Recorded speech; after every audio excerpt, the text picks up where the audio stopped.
Hola, buenas tardes. Bienvenidos al seminario de hoy que será presentado por la alumna Camila Martínez, cuya presentación lleva el nombre Más allá del microscopio, un viaje por las aplicaciones revolucionarias de los microbios en la industria y la biotecnología. ¿Todo en esto, verdad?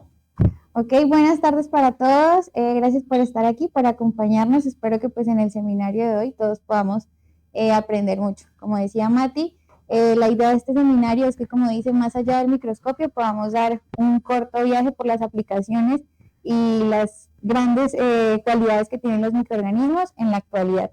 Bueno, para contarles un poco más, pues mi nombre es Camila Martínez, yo soy de Colombia, en este momento estoy aquí en la UAM porque estoy haciendo una pasantía de investigación, como lo dice aquí en el título, introducción de lipasas y proteasas por medio de fermentación en medio sólido con residuos agroindustriales.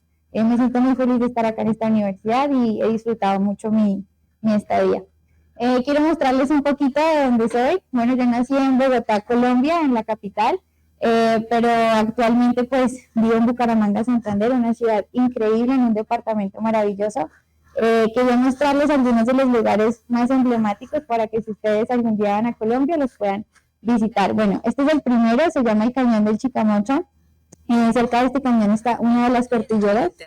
Ahí Siri me dañó la presentación, ya. En el Cañón del Chicamocha tenemos, está pasando una cordillera de las más importantes, es un paisaje increíble, uno de los paisajes más lindos de Colombia. También en Santander tenemos muchos pueblitos mágicos como este que se llama Barichara, en donde podemos disfrutar de la gastronomía del departamento santanderiano. También tenemos lugares naturales muy bellos como este que se llama Las Gachas Santander. Son pozos naturales que abajo tienen algas de diferentes colores, entonces el agua se ve muy linda. Y mi alma mater, que es la Universidad Industrial de Santander, donde pues actualmente estoy cursando mi 6º año de carrera en microbiología y bioanálisis, una de las mejores universidades de Colombia y muy hermosa, muy linda, y también he disfrutado mucho mi trayecto en la universidad. También quiero mostrarles algo más. Esto que les mostré es del departamento de Santander, de donde soy yo y de donde es mi familia, pero quiero mostrarles un poco más de Colombia para que si van, pues se animen a visitar estos lugares. Esta es una de las catedrales más lindas en el mundo, se llama Las Lajas, en el departamento de Nariño, es súper bonita. También Guatapé, en el departamento de Antioquia, es una piedra súper grande, está rodeada de muchos lagos que tienen agua cristalina y tiene unas escaleras en la mitad para que uno pueda como disfrutar de la vista. También está una de las ciudades más mágicas que yo conozco que se llama Cartagena. Cartagena es una ciudad que tiene muchos edificios y está bastante industrializada, pero tiene un casco histórico en donde todas las casas son coloniales y son muy hermosas. También tenemos una pequeña isla que se llama San Andrés Islas, de las playas más lindas del mundo también.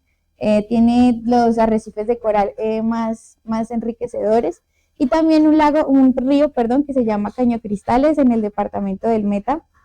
Todo el tapete del río está recubierto por algas de diferentes colores que hacen que el agua se vea como un arco iris, es súper bonito. Y algunas de las cosas de la gastronomía colombiana que he extrañado mucho y que si van a Colombia les recomiendo que las puedan probar.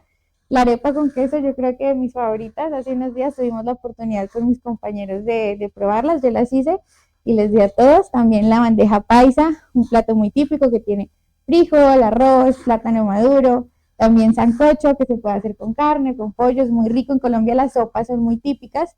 El pan de bono, que es algo como más de panadería, es un pan que se hace con masa de yuca, delicioso. Y uno de los platos de la zona costera de Colombia, la posta cartagenera, de la ciudad que les mostré anteriormente, Cartagena. Esas son las dos primeras diapositivas que quería mostrarles, y es para decirles que son bienvenidos a mi país y que tienen cosas muy lindas, así como México, para ofrecerles. Y ahora sí, entrando en materia, vamos a hablar de la tabla de contenido. El tema está dividido en 4 puntos importantes. Tenemos el primero, que es explorando el mundo microbiano. Vamos a hablar de la diversidad microbiana y su importancia. En el segundo punto vamos a hablar de una historia muy especial y muy impactante, un hito histórico que le vamos a llamar Pequeños con Pasos Agigantados, y también vamos a hablar de algunos microorganismos. Vamos a hablar de los microorganismos en la industria y en la tecnología y los avances tecnológicos y futuro de la microbiología aplicada. Bueno, vamos a empezar con el primer ítem, que es explorando el mundo microbiano. En este me voy a hacer acá para poder señalarles cuando tenga que hacerlo. Vamos a hablar de dos cosas fáciles para que todos podamos comprender. Dos preguntas iniciales. ¿Qué es un microorganismo y cómo se clasifican? Bueno, los microorganismos básicamente son organismos que solamente podemos ver con ayuda de un microscopio, no los podemos ver a simple vista. Sin embargo, los microorganismos no están en solamente un grupo específico, sino que los microorganismos están en distintos dominios de la vida o de la filogenia como en el planeta. Ya en la clasificación les voy a explicar un poco más de esto. Pueden ser unicelulares, voy a señalar acá para la presentación, unicelulares o multicelulares, pueden ser heterogéneos, es decir, bacterias, arqueas, protozoos, algas, hongos, por ejemplo. Acá tenemos la imagen de una bacteria que tiene flagelos, acá tenemos la imagen de un hongo filamentoso y acá tenemos la imagen de un parásito. Entonces los microorganismos se ven de distintas maneras y están ampliamente distribuidos. Algunos microorganismos son patógenos, pero la mayoría no. Como ustedes recuerdan en la historia, pues la peste negra fue muy importante, fue dada por la pertussis, una bacteria, y también, por ejemplo, acá tengo una imagen del mosquito que produce la malaria.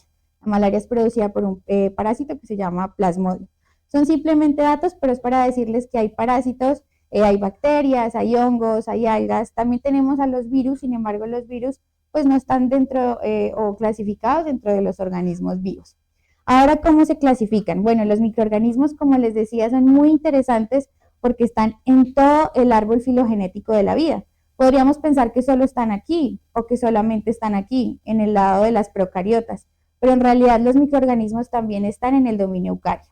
Es decir, el árbol filogenético de la vida se divide en tres dominios: bacteria, arquea y eucaria. Y en los tres dominios hay microorganismos. Por ejemplo, en eucaria tenemos microorganismos como los parásitos y los hongos. En bacteria, pues tenemos distintos géneros de bacterias. Y en arquea, pues diferentes procariotas. Esto es muy interesante porque los microorganismos pues abarcan diferentes filos y no están relacionados evolutivamente o genéticamente. Y aún así siguen siendo microorganismos. Bueno, vamos a hablar de la diversidad. Los microorganismos, aunque comparten algunas similitudes, pues tienen también diferencias muy marcadas. Por ejemplo, las bacterias son microorganismos, procariotas que no tienen núcleo, lo que quiere decir que no tienen una membrana. Nosotros, por ejemplo, en nuestras células humanas, nuestras células tienen un núcleo y nuestros organelos, es decir, como los empleados de la célula, tienen algo que también los recubre que se llama membrana, mientras que las bacterias no tienen ningún organelo membranoso y tampoco tienen núcleo. Las bacterias tienen un tamaño aproximadamente de 0,5 a 5 micras, son muy pequeñas al lado de una célula, por ejemplo, animal o vegetal.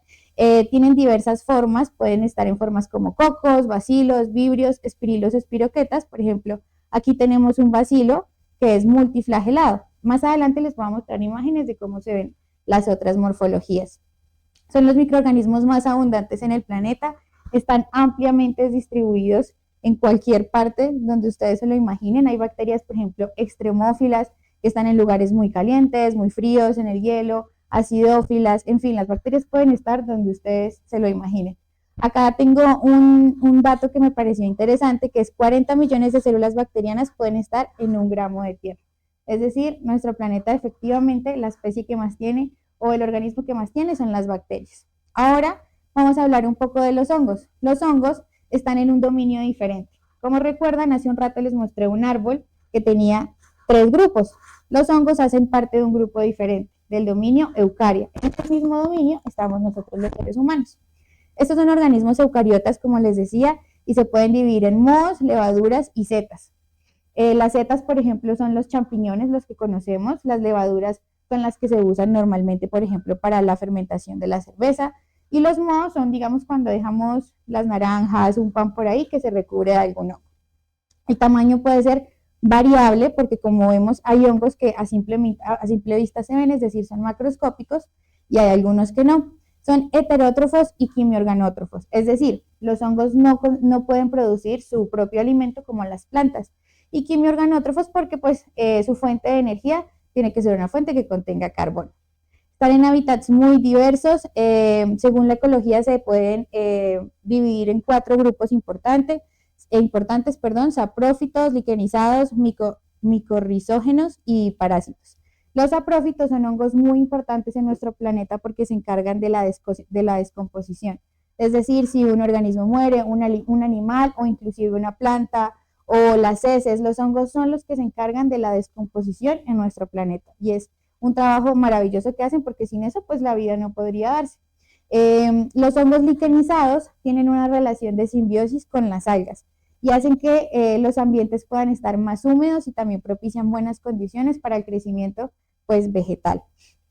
Los hongos micorrizógenos son hongos increíbles también porque se relacionan con las raíces de las plantas y son los que captan nutrientes para que las plantas tengan muchos más nutrientes, valga la redundancia, para que puedan crecer de una mejor forma. Sin embargo, también tenemos hongos que son parásitos, es decir, que solamente pueden vivir dentro de un huésped y no tienen ninguna relación de simbiosis, pero es un grupo muy, muy pequeño a comparación del resto. Los hongos tienen algo importantísimo que es digestión por absorción y reproducción sexual y asexual. Los hongos son microorganismos, bueno, los que son más pequeños obviamente, que tienen diferentes tipos de reproducción, por ejemplo la sexual, tienen órganos sexuales femeninos, masculinos, tienen una señalización celular increíble que se hace por hormonas, así como nosotros los humanos. Sin embargo, también tienen una forma asexual de reproducción. Es decir, algo tan pequeño que nosotros no podemos ver, tiene sistemas muy complejos de señalización y de metabolismo dentro de sí.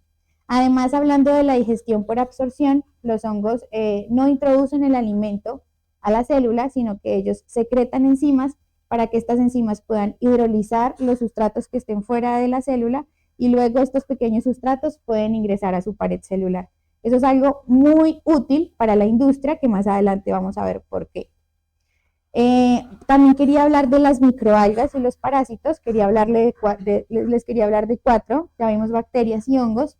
Las microalgas también hacen parte del dominio Eukarya como nosotros, son fotosintéticas y autótrofas, es decir, ellas producen su propio alimento, se encuentran en diferentes cuerpos de agua y están presentes en el suelo y en la mayoría de ambientes. Hoy en día las microalgas tienen un papel muy importante en la producción de biomasa y en la producción de biocombustibles, que también más adelante vamos a ver.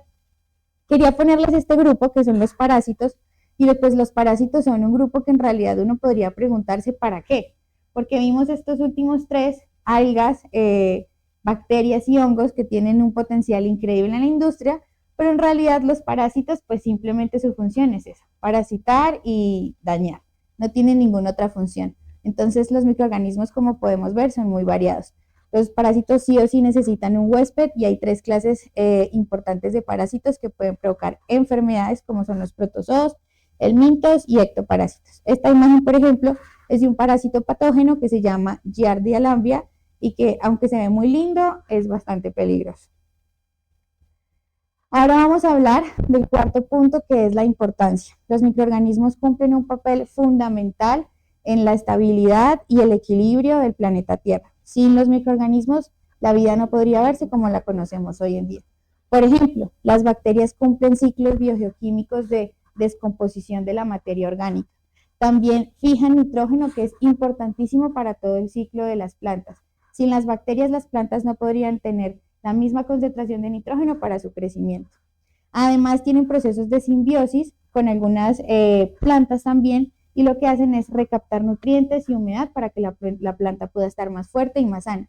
Son tan importantes que hoy en día las bacterias son estudiadas como biofertilizantes y se ha visto que son bastante efectivas.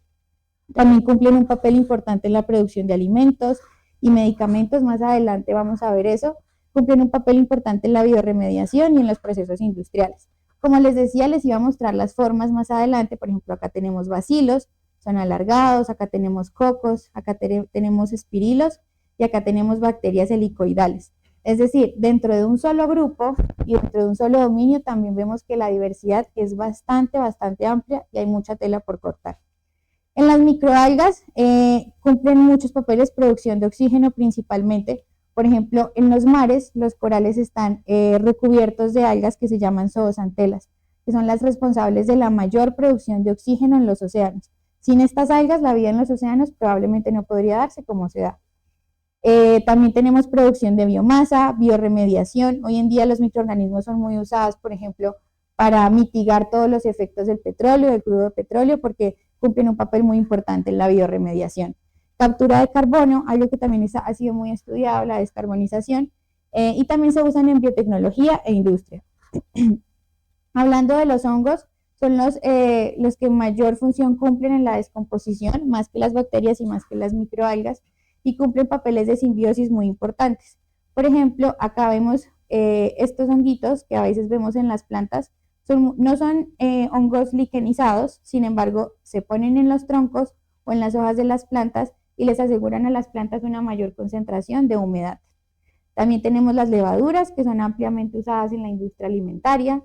Tenemos, por ejemplo, hongos como estos filamentosos, y este que es un hongo muy importante, que es un hongo micorrizógeno, que forma micorrizas con las plantas para aportarle todos los nutrientes que necesita. Ay, creo que allá. Bueno, les voy a contar ahora, después de esta pequeña introducción a los microorganismos, algo muy interesante, un hito de la ciencia, y lo titulé Pequeños con pasos agigantados, y es esta historia, la producción de la insulina. Antes, como pueden ver en esta imagen, dice que en 1950, 4.535 kilogramos de páncreas de cerdo producían 0,45 kilogramos de insulina. Por supuesto que un proceso que no era ni eficaz, ni rentable, ni barato, ni sostenible. Casi que todos los contras los tenía y las ventajas eran muy pocas.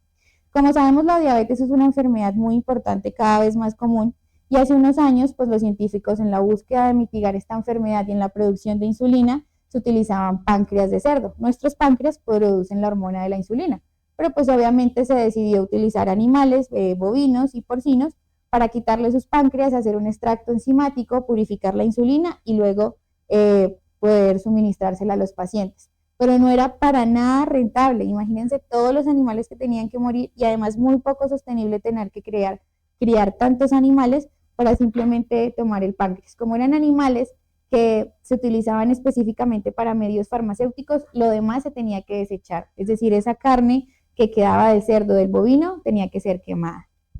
Algo muy importante es que en 1970 se hizo la introducción del gen humano de la insulina en una bacteria muy conocida, que es un organismo modelo que se llama Escherichia coli, y Saccharomyces cerevisiae, que es una levadura, y se han usado como fábricas vivas. Esto gracias a la tecnología recombinante. Ahora, por ejemplo, actualmente la insulina se produce por medio de fermentación en medio líquido, y pasamos, por ejemplo, de esta imagen de tener miles de kilogramos de páncreas a tener pues laboratorios obviamente con un desarrollo mucho mejor, mayor producción, mayor pureza del producto, homogeneidad y disponibilidad global. Esto es muy impactante. Más adelante les voy a hablar de la tecnología de la recombinación del ADN, pero básicamente nuestro ADN es un código, y cuando se dio el hito de la secuenciación y se pudo saber cuál de nuestros genes era el que sintetizaba la hormona de la insulina, este gen pudo aislarse, cortarse y ponerse en una bacteria. Eso es algo increíble y maravilloso, porque que una bacteria se pueda usar como una fábrica viva para producir lo que nosotros queramos, cualquier tipo de proteína, anticuerpo, vacuna, conservante alimenticio, es increíble. Es decir, cualquier gen que se le pueda poner a una bacteria y la podamos modificar, pues se va a poder hacer. Ahora, entrando en el tercer punto, vamos a hablar de los microorganismos en la industria y en la biotecnología. Bueno, el potencial de los más pequeños, le titulé a esta parte, y es que los microorganismos tienen una gama muy amplia de aplicaciones en la industria y en la biotecnología. Por ejemplo, la producción de alimentos. Todos conocemos alimentos como el yogurt, el pan, el vino, la cerveza, alimentos que son fermentados gracias a microorganismos, llámense bacterias o llámense levaduras.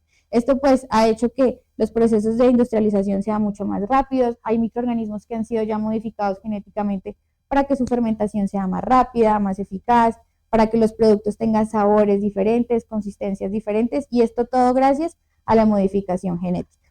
Hablando también de la fijación de nitrógeno, un proceso que les quería compartir también, pues vemos que para las plantas es muy importante. Entonces, digamos, acá tenemos Ok, el nitrógeno atmosférico, tenemos bacterias que son fijadoras de nitrógeno en las raíces, que forman unos pequeños, por así decirlo, granulomas o tumores en las raíces, es decir, se fijan a ellas. Luego estas bacterias fijadoras del suelo producen el proceso de la amonificación, perdón. Este amonio luego es metabolizado por las bacterias nitrificantes, produciendo nitratos y nitritos. Y las plantas pueden usar los nitratos y nitritos para su crecimiento. Siempre las plantas van a necesitar nitratos y nitritos y es un proceso natural que se ha dado siempre y se seguirá dando. Las bacterias son las que pueden fijar el nitrógeno para las plantas. Como tercer punto, la producción de biocombustibles como el biodiesel y el bioetanol. Hoy en día, por ejemplo, las cianobacterias cumplen un papel fundamental para esto porque degradan o hidrolizan sustratos como el aceite vegetal o diferentes azúcares que ya pueden estar, digamos, en residuos agroindustriales para que la economía sea circular. Y por ejemplo, aquí en esta imagen tenemos estas famosas piscinas que están llenas de cianobacterias en donde se produce muchísima biomasa y también muchísimos lípidos con los cuales se puede generar el biodiesel o luego por fermentación el bioetanol. Esto hoy en día es ya creo que es algo mucho más común, de pronto no su uso, pero por supuesto que sí su producción. Hablando de la industria farmacéutica que ha avanzado increíblemente en los últimos años, vemos que se producen antibióticos, vacunas, enzimas y hormonas. Más adelante les voy a dar ejemplos de microorganismos que producen estas cosas, pero básicamente es gracias a la tecnología del ADN recombinante, modificar microorganismos para que produzcan lo que nosotros queramos. También lo tenemos en el papel de bioremediación. Esto es algo que ha sido ampliamente estudiado. Yo creo que no se ha estudiado lo suficiente y no se le ha dado la importancia suficiente porque sin duda hay microorganismos que tienen el poder en sí, sin ninguna modificación genética, por así decirlo, de comerse lo que sea, hasta el petróleo. Y pueden jugar un papel muy importante en la bioremediación y en la mitigación pues, de contaminantes tan fuertes como el crudo o los hidrocarburos. En el tratamiento de aguas residuales es algo que nosotros agradecemos cotidianamente porque las aguas residuales son tratadas gracias a lodos activados por microorganismos que hacen que el proceso del tratamiento de agua sea mucho más sencillo. Y también para finalizar en esta parte la síntesis de productos químicos como por ejemplo los conservantes alimenticios, también gracias a los microorganismos se pueden hacer cultivos transgénicos que a veces pensamos que los cultivos transgénicos siempre son malos, pero en realidad no, pueden ser solamente cultivos mejorados. Aquí entonces tenemos 7 aplicaciones en la industria y en la biotecnología de los cuales son responsables los microorganismos. Acá tenemos algunos de los ejemplos que les quería mostrar. Vamos a empezar con E. coli o Escherichia coli, una bacteria que ha sido muy estudiada, es un microorganismo modelo y produce proteínas recombinantes. Denme un momento, por favor. Por ejemplo, como la insulina. E. coli fue usada para la producción de insulina. Se cortó un pedazo de su ADN, se introdujo otro y esto produjo una proteína recombinante. Les voy a aclarar un poco el concepto de recombinante para que igual lo tengamos claro, pero recombinante es toda molécula que la produzca un organismo que naturalmente no la produce. Por ejemplo, la bacteria naturalmente no produce insulina, entonces esa insulina ya no es insulina natural, sino es insulina recombinante, porque se hizo por tecnología de recombinación. Tenemos este otro microorganismo que se llama Calamidomonas reyrarti, que es una microalga, es una fuente de biocombustible muy usada para la producción de biodiesel y también es un sistema de producción de proteínas recombinantes. En realidad, esto se va a repetir mucho y es que cualquier microorganismo puede ser modificado. Eso es lo increíble de los microorganismos y pueden producir lo que ustedes se imaginen. Tenemos Pseudomonas putida, cumple la bioremediación de contaminantes ambientales y también produce biopolímeros que son ya ampliamente distribuidos en la industria. También tenemos Bacillus thuringiensis, este me parece muy interesante porque produce toxinas y estas toxinas son utilizadas como insecticidas biológicos. Entonces, sabemos que hace muchos años se utilizaban diferentes pesticidas que eran terribles para el ser humano. Por ejemplo, en Colombia se regaban los cultivos con DDT y eso mataba a muchísimas personas. Y hoy en día tenemos la posibilidad, por ejemplo, de que en la investigación y en la ciencia que la investigación y en la ciencia se investiguen microorganismos como este que se pueden usar como bioinsecticidas, que no nos van a dañar y que con control pues pueden ser bastante beneficiosos. Tenemos Streptomyces, muy importante, es una bacteria que produce antibióticos como la streptomicina y la tetraciclina, también uno de los mejores descubrimientos, y también enzimas para las aplicaciones industriales. Se me olvidaba decirles que tenía una imagen de cada una, por ejemplo, así se ve Escherichia coli. Esta, por ejemplo, es Chlamydomonas, que es la microalga. Así se ve Pseudomonas putida, también es utilizada para la producción de pigmentos porque es fluorescente. Acá, por ejemplo, tenemos a Bacillus thuringiensis, es un bacilo que tiene esporas, es muy resistente. Acá tenemos a Streptomyces, parece un hongo, pero no, es una bacteria filamentosa. Y por último tenemos Aspergillus oryzae. Aspergillus oryzae es un microorganismo muy interesante que inició casi que la fermentación en el medio sólido, fue el que más se utilizó y se utilizaba para alimentos como la salsa de soja, el miso, el sake, y también produce enzimas muy importantes en la industria, por ejemplo, de detergentes como las proteasas y las amilasas.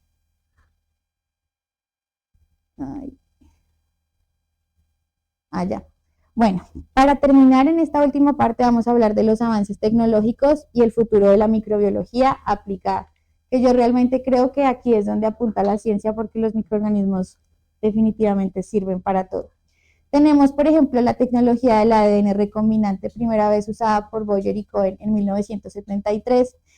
Básicamente, la tecnología recombinante de lo que estaba hablando insistidamente en la presentación es poner genes de otros organismos en microorganismos, casi siempre genes de nosotros. ¿Por qué? Porque nosotros los necesitamos para todo. Hay personas que no producen hormonas, hay personas que no pueden sintetizar enzimas necesarias para vivir, entonces lo que hacen es aislar esos genes, ponerlos en un microorganismo y producir cuanta cosa ustedes se imaginen. Vacunas, enzimas, hormonas de crecimiento, antibióticos. Bueno, las ventajas de esto es que la producción, se puede hacer la producción de proteínas recombinantes, vacunas, se pueden modificar los microorganismos y por supuesto se puede utilizar en biotecnología agrícola. Porque en realidad la tecnología del ADN recombinante, aunque se usa mucho en microorganismos, pues también es usada, por ejemplo, en animales y en plantas, para mejorar, por ejemplo, que el ganado engorde más rápido, que los cultivos crezcan más rápido, que produzcan hormonas más rápido. Ahora vamos a hablar de la fermentación en medio sólido, algo que también se ha venido estudiando en los últimos años, pero que es muy útil porque de esto podemos pasar a esto. Ok, ya tenemos el gen que tiene el microorganismo para que pueda producir algo, pero ahora ¿cómo lo vamos a producir? Bueno, la fermentación es uno de los mejores procesos que se han visto. La fermentación en medio sólido pues tiene muchas ventajas como la alta densidad de microorganismos, es decir, crecen bastante rápido, mayor producción de metabolitos y estabilidad del producto final. También se producen, por ejemplo, enzimas, biopolímeros, biocombustibles, productos químicos finos, mayor productividad, menor demanda de agua y energía, menor generación de contaminantes. Acá faltó lo de contaminantes y, no estaba acá, lo puse mal. Mayor resistencia a contaminantes. Y para finalizar vamos a hablar de las ómicas, que son tecnologías muy, muy interesantes, bastante complejas, y que los descubrimientos que se han hecho en los últimos años y la investigación que se ha hecho en los últimos años de las ómicas ha revolucionado completamente la ciencia. Por ejemplo, la genómica. Mucho de la tecnología del ADN recombinante se debe a la gran investigación que se ha hecho en la genómica. Como vemos, se da gracias a la secuenciación de genomas completos, porque hace años, hace prácticamente unos 20 y tantos años, nosotros no podíamos saber cuál era la secuencia de nuestro ADN. Se hizo un proyecto que se llamaba 1000 genomas y en ese proyecto que se llama 1000 genomas, se secuenciaron a 1000 seres humanos. La primera vez que se podían secuenciar tantas personas. Y que el ADN se pueda secuenciar, sin duda, es una de las mejores cosas que le haya podido pasar a la ciencia. Identificación de genes asociados a enfermedades o susceptibles a enfermedades. También la edición de genes, esto es una tecnología muy actual, quizás hace unos 10 años, que es CRISPR-Cas9, es un mecanismo que tienen las bacterias para cortar el ADN e insertar otro trozo de ADN. Entonces lo que se hizo fue aislar de bacterias para hacer ingeniería genómica en otros organismos. No sé si ustedes recuerdan que hace algunos años, en el 2008, salió una noticia de un científico de China que hizo modificación genética en unas gemelas para que no tuvieran el gen del SIDA. Y esto lo hizo gracias a CRISPR-Cas9. Obviamente en la actualidad no está permitido que se use la ingeniería genética pues en seres humanos, pero pues él pudo quitar el gen del SIDA en esas gemelas. Las consecuencias también fueron varias. La transcriptómica, acá, esta imagen es muy, muy útil porque como vemos acá, tenemos nuestros genes, ¿no? Y nuestros genes producen algo más que se llama ARN. Y el ARN, ese transcrito, produce proteínas. Entonces, aquí es la parte de la transcriptómica. Entonces, empezamos con genómica, vamos a la transcriptómica que básicamente estudia los ARNs y sus diferentes formas, por ejemplo, las variantes que han surgido, los SNPs, los microARNs, los ARN circulares, que están relacionados con enfermedades a veces, o también con cosas buenas que se les pueden poner a microorganismos para que las produzcan. Ahora hablando de la metabolómica, pues nos ha ayudado a estudiar los metabolitos en los sistemas biológicos.